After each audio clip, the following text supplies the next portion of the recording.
بدأ دلوقتي تحالف دعم الشرعية على ما يبدو يتشقق. حزب آخر بينتمي للتيار السلفي وله نفس المرجعية وهو حزب الوطن خرج تماما من هذا التحالف، والبعض شايف ان هو ممكن يكون دي طريقة لدخول الانتخابات. هل هو مرشح او في تواصل بينكم للتحالف للانتخابات البرلمانية المقبلة؟ لا، هو صعب. ده واضح، هو صعب جدا بناء على السياق الحالي. صعب ان احنا نتحالف مع الاحزاب اللي اسمائها معروفه على الساحه واللي بتنتمي اللي انتمت في وقت من الاوقات لتحالف دعم الشرعية، مع تحفظي على الكلمه انه في النهايه كان تحالف دعم الاخوان. هم سموا نفسهم كده. هم صحيح. انما هو كان تحالف دعم الاخوان. فصعب جدا ان انا اتحالف مع واحد هو شايفني اصلا خاين، وهو شايفني اصلا ان انا عملته عشان البلد ده، شايفني ان انا عملته خيانه. انا خنت مين؟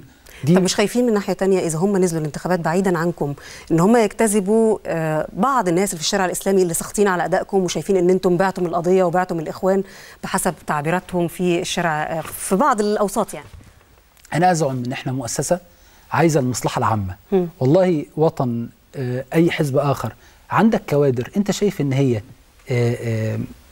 كوادر عندها كفاءه وتقدر تخدم الناس، والله اهلا وسهلا، قدمها للناس والناس بعد كده تقول يا اختارتها يا ما اختارتهاش.